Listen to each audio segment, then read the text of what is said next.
नमस्कार मंडळी, मी आपले जिजाऊ हायटेक नर्सरी, डोलखेडा बुद्रुक, तालुका जाफराबाद, जिल्हा जालना. तर आपल्याला आजचा जो विषय आहे आंबा फवारणी. तर आज आपण सुरुवात केली आहे आंबा फवारणी करता, म्हणजे जवळपास तिसरी फवारणी. तर आजचा विषय असा आहे आपला की आपल्याला मोहर आपल्याला कसा म्हणजे सुरक्षित ठेवायचा आहे. तर त्याकरता आपल्याला आता ज्या वातावरणामध्ये जी बुरशी असते त्या बुरशीकरता आपल्याला आपण जे 2 औषधे घेतलेले आहे. सध्या आता फवारणी सुरू आहे आपली, आणि तुम्ही बघू शकता आता सध्या ह्या अवस्थेमध्ये सध्या आता बाग आलेला आहे आपला. हे बघू शकता, तर सध्या मोहर नेमका निघायला सुरुवात झाली आहे. आता याची सुरक्षा आपल्याकरता आपण याला एक फवारणी घेत आहेत. तर याच्यामध्ये आपण फवारणीमध्ये काय घेत आहे बघा, आपण टिल्ट घेत आहेत. टिल्ट आणि हे फंगीसाईड, टिल्ट आणि थायमॅक्झॉन, म्हणजे या मोहरवर जे रस शोषक किडे असतात, थ्रिप्स, मावा, तुडतुडा, याकरता आपण हे औषध घेत आहोत. तर आता संध्याकाळच्या आपण जवळपास 4-4:30 नंतर संध्याकाळी ही फवारणी सुरू केलेली आहे. तर यापासून आपल्याला जे पुढचा मोहर आपल्याला ठेवायचा आहे चांगल्या पद्धतीनं, ते आपण ठेवू शकतो. आणि फवारणी करताना आता हे जे झाड आहे आपलं, हे जवळपास 22 वर्षाचा प्लॅन्ट आहे आपला. 22 वर्ष झाड आहे हे मदर प्लॅन्ट. आणि हे बघू शकतो तुम्ही, आता वरती इथपर्यंत हाईट गेली आहे. आता हे आपल्याला एक काळजी अशी घ्यायची आहे की मोहर हा एकदम म्हणजे आपली जी गण असते त्या गण जवळपास त्या मोहरपासून कमीत कमी अंतर जर म्हणलं तर 8 ते 10 फुटाच्या पाठीमागं आपल्याला ते मोहरच्या पाठीमागं म्हणजे 10 फुटापर्यंत आपल्याला त्याला फवारलं गेलं पाहिजे. कारण हा मोहर हा गण एकदम जवळ नको. आपण फवारणी करताना काय करतात शेतकरी, गण एकदम जवळ घेतात मोहरचा आणि ते मोहर पुन्हा धुवून काढतात, तसं व्हायला नको. तर हे गण थोडी अंतर घेऊन आणि नुसतं आपलं त्याचा फवारा समोरचा कधी त्याच्यावर गेला तर खूप फायदेशीर आहे. बाकी तुमचा मोहरच्या आत तुम्ही धुवून काढू शकता झाडाला फंगीसाईडना, कीटकनाशकना. पण आता जे सध्या मोहर आहे ना, त्या मोहराला आपण थोडं अंतरून फवारलं तर योग्य राहील. तर शेतकरी मंडळी, याचं जे प्रमाण असतं हे प्रमाण आपल्याला घेताना काळजीपूर्वक घेतलं गेलं पाहिजे, कारण याचा साईड इफेक्ट व्हायला नको. आता हे टीड जे आहे फंगीसाईड आपण जे म्हणतो याला प्रोफेकॉनिझॉल, हे जास्त नको. आपल्या 1 लिटर पाण्याला, म्हणजे पाण्याचं जे प्रमाण आहे 1 लिटरच्या पाण्याला आपल्याला अर्धा ml 0.5 म्हणजे अर्धा ml आपल्याला हे पडलं पाहिजे. याच्या व्यतिरिक्त हे जर जास्त डोस झाला तर याचे साईड इफेक्ट होतात. तर याचं जे कार्य आहे हे काय करतं, तुमचे जे कळी असतं ते स्ट्रॉंग ठेवतं. आणि आपण जे फंगीसाईड बुरशीनाशक म्हणतो त्याला, की आपल्या मोहरवर जे डाग पडतात, काळी डाग म्हणतो आपण त्याला, भुरीचा अटॅक म्हणा, किंवा तुमचे जे बुरशीपासून याच्यापासून जे वातावरण तयार होतात, तर हे टिल्ट एकदम प्रभावशाली आहे. म्हणजे ते तुमचं कळी गळू देत नाही आणि एक सुरक्षित ठेवतं.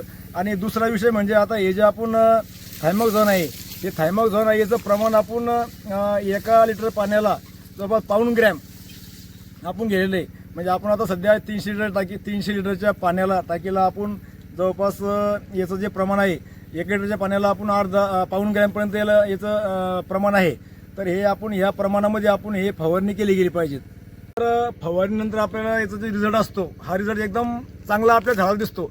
कारण फवारणीनंतर याचं जे मोहर आहे आणि जे आता 30% आपण जे म्हणतो ना की 30% कवळी नव्हती झाडाला असायला पाहिजे. कारण त्यांना काय होतं, आपलं झाड हे चाली राहतं. एकदमही सगळ्या झाडाला मोहर नको.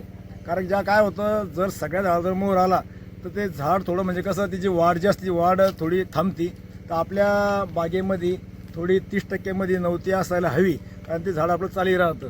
तर याच्यामुळे फायदे असे आपले की औषधाची फवारणी करत असताना आपण ज्यावेळेस आपण हे बुरशीनाशक आणि कीटकनाशक फवारतो तर आपल्या त्या मोहरला एक अशी चकाकी वाढती आणि याचे भरपूर फायदे होतात.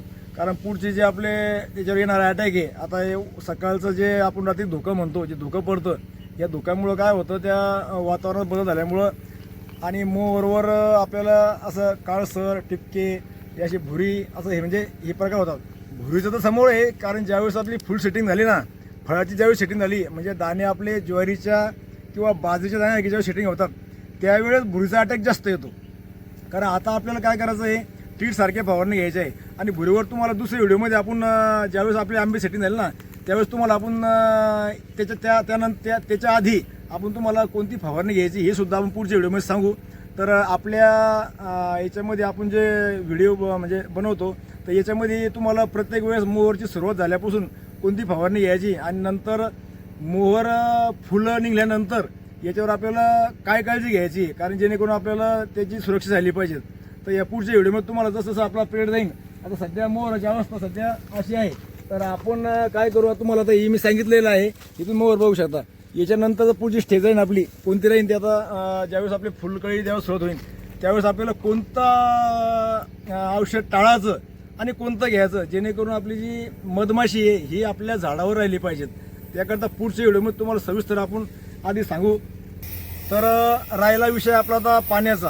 तर मोहर निघताना ज्या बागा आपल्या माळरानावर एकदम अशा हलक्या जमीन बागा आहे मुरमाडावर, तर आपल्याला काय करणं पडतं, थोडं हलक्या हाताने त्याला ज्यावेळेस मग आपला मोहर निघला ना त्यावेळेस आपल्याला हलका हाताने त्याला थोडं पाणी द्यावं लागतं. कारण जेणेकरून जास्त बी नको, जास्त जर आपण पाण्याचा वापर केला तर काय होईल, मोहर आपल्या याचा परिणाम होऊन दिसून येईल. तर आपल्याला हलक्या हाताने एक जिथं हलकी जमीन आहे आपली त्या ठिकाणी आपल्याला थोडं पाण्याचा वापर थोडा लिमिटमध्ये करणं पडेल की आपल्या मोहर काही आपण झाला पाहिजे नाही. तर बघू शकता आपण सध्या आता अजून तर काही पाणी याला दिलं नाही. तर आता मोहर ज्यावेळेस आपला निघाला त्यावेळेस आपण थोडं हलक्या हाताने याला पाणी द्यायला सुरुवात करू. तर हे पाण्याचं नियोजनसुद्धा आपल्याला या बागेमध्ये ठेवणं खूप गरजेचं आहे मंडळी. तर आता हे जे आपण खालचं जे पाचोळा आहे पूर्ण याचा हा आपलं आवश्यक हे कार्बन तयार करतं आणि याचे खूप आपल्याला फायदे आहे. कारण झाड काय करतं, ज्यावेळेस ते पानगळ होती तेच त्या झाडाला खाली पडल्यानंतर कुजतं आणि तेच पोषण त्या झाडाला भेटतात.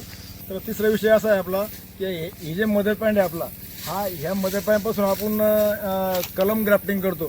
म्हणजे शासन मळ्यात नर्सरी आपली जिजाऊ हायटेक नर्सरी. माझं नाव आहे भारत पाटील सूळ, डोलखेडा बुद्रुक, तालुका जाफराबाद, जिल्हा जालना. तर ह्याच मदर पॅन्टपासून आपण कलमाची ग्राफ्टिंग करतो.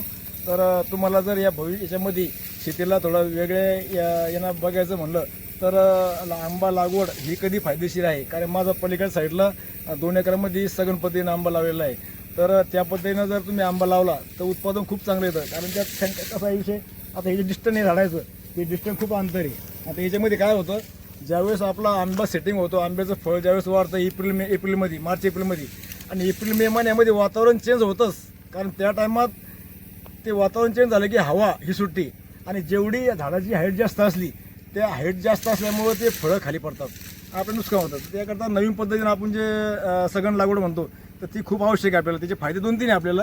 कारण की ज्यावेळेस आपण सगळं लागवड करतो झाडं संख्या जास्त वाढते आपली आणि डिस्टन्स कमी असल्यामुळे का आपण छाटणीचा जो विषय असतो त्याच्यामध्ये आणि फवारणी करता सोपं आहे.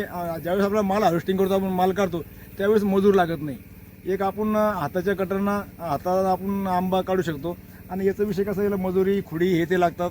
त्याचं खूप आता आपल्या जिजाऊ नर्सरीच्या माध्यमातून आपण बरेचसे लागवड केलेल्या आहे आंब्याच्या, केशर आंब्याच्या बऱ्याच ठिकाणी आंबा लागवड आहे आणि 3ऱ्या वर्षी हा आंबा आपला केशर चाळी झालेला आहे. कारण हे नियोजन आमचं कसं आम्ही लोकांना जोडतो. आपल्या ग्रुपला जिजाऊ हायटेक नर्सरी हा जो ग्रुप आहे इथून जर 10 कलमा, जर 20 कलमा, 500 कलम, जर 1000 कलम शेतकऱ्यांनी त्या शेतकऱ्याला आम्ही जोडतो. कारण ते नवीन असतात, त्यांना काही माहीत नसतं. तर आपण त्यांना जोडून आपण बऱ्याच ठिकाणी बागा तयार केलेल्या आहे. तुम्हाला जर केशर कलम जर लागवड करायची असेल तर आमचे संपर्क साधा कॉमेंटला तुम्ही सांगू शकता किंवा आम्ही त्याच्यावर नंबर देऊ, त्या नंबरवर तुम्ही आम्हाला कॉल करू शकता. आम्ही पूर्ण तुमचं नियोजन लागवडीपासून तर मार्केटिंग कशी करायची हे सगळं नियोजन तुम्हाला देऊ आणि आपल्या नर्सरीच्या माध्यमातून हे शेतकऱ्याला एक सुजलम हा शेतकरी आपला झाला पाहिजे, हाच आमचा उद्देश आहे. तर आपला व्हिडिओ शेतकरी बंधून तुम्हाला आवडला असेल तर आपल्या व्हिडिओला तुम्ही लाईक शेअर करू शकता आणि संपर्क माझा तुम्हाला नंबर देतो 95 45 46 48 10. दुसरा नंबर आहे माझा 90 49 14 41 09. जिजाऊ हायटेक नर्सरी, डोलखेडा बुद्रुक, तालुका जाफराबाद, जिल्हा जालना. तर नमस्कार मंडळी, राम राम.